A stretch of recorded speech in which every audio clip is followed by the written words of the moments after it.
Hey channel, good morning. So in this video, I just thought I'd share a little short insight and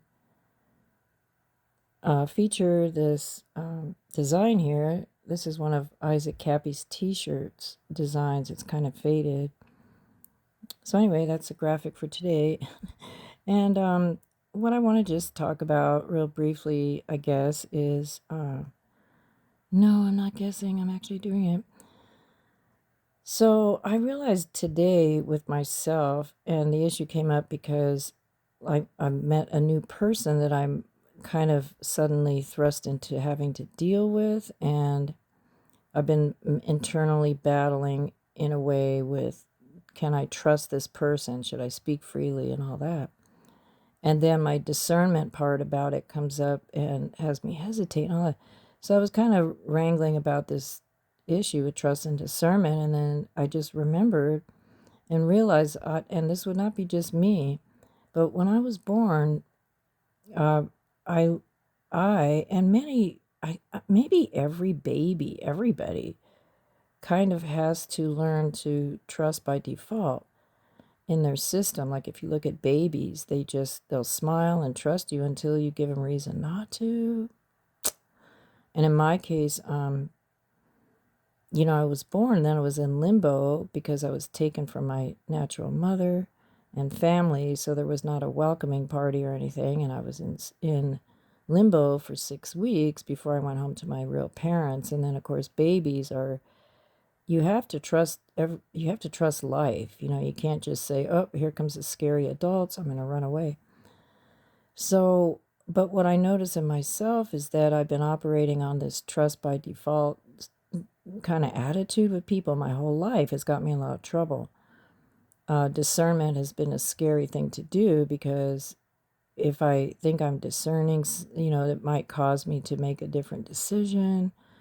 And I think that the reason people are enslaved on earth in general is because we like to abdicate responsibility to another source. We don't want to take care of ourselves all the way. We're all like a bunch of kids, we wake up and we expect our breakfast will be there, our house is there because of our parents. So then we transfer that to society and we give the big rich people all the power to create the infrastructure that we use and everything. And we're sort of lazy by default in a way. But anyway, so let me go back to this. So then I just, in thinking about this issue with this new person, and there's guilt. There's guilt if you don't trust. Like you can get accused of being whatever if you just have a reservation or a pause or hesitancy. But I am right now declaring I'm going to change my default imprint programming to something called discern by default, which as an adult, I see we're all trying to do it. It's like there's a new spiritual game online called Discernment. People say this, people say that. How do you know it's true? Discern. And then there's all these new spiritual exercises or whatever to learn how to discern. And it's like, oh, we have to learn to discern. But whatever happened to just trusting by default? Well, that doesn't apply so much when you grow up and you have, perspectives that are different than when you're a child and you have to trust whoever is in your orbit. So anyway, I just thought I would throw that out there, discern by default, and feel through all the baggage that comes with that, if you pause, and this is another thing that I've been doing since, I think I read the book, I think it was years and years ago, I read the book Ishi, or Ishi's Brain. I also read that book. That's a heavy duty book. But Ishi was one of the last of his tribe in California. But anyway, I think it was in that book, and it was just talked about where, and this is in relation to a habit or a lifestyle or a way of being that some people just have. Anyone can have this, which is that if you're confronted with an issue or a decision or whatever, or someone calls you up and says, hey, I need your help to do this and that. This is a constant thing where somebody suddenly interrupts your day with something they're asking of you, or suggesting or whatever, and people tend to jump and say yes before, yes, I'll help you, or yes, this, or yes, that, because they're doing what they think they're supposed to do. But anyway, the idea that was put out was by this one Native American person, whether it was Ishi himself, I can't even remember. But it was common to spend a good, that phrase, sleep on it. Don't make decisions until you've put some time and space into pondering all the angles of it.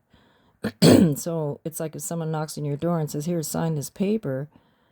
First of all, you don't even have to answer the door when someone's knocking. But in America, we tend to jump up and answer the frickin' door, whether we feel like it or not.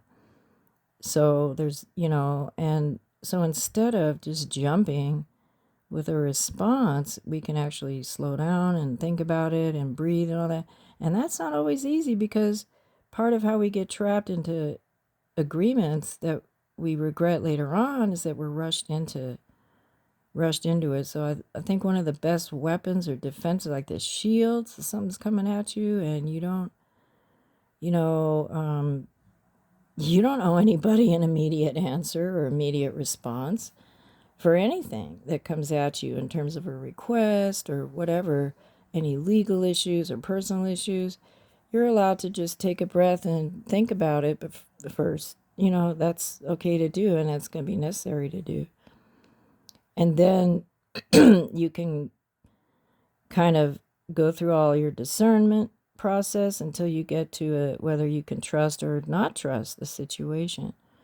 And if I would have slowed down on many occasions, my trust would have been seen through, and I would have discerned not to engage in a situation instead of engaging in it based on surface trust. So anyway, okay, I just thought I'd share that.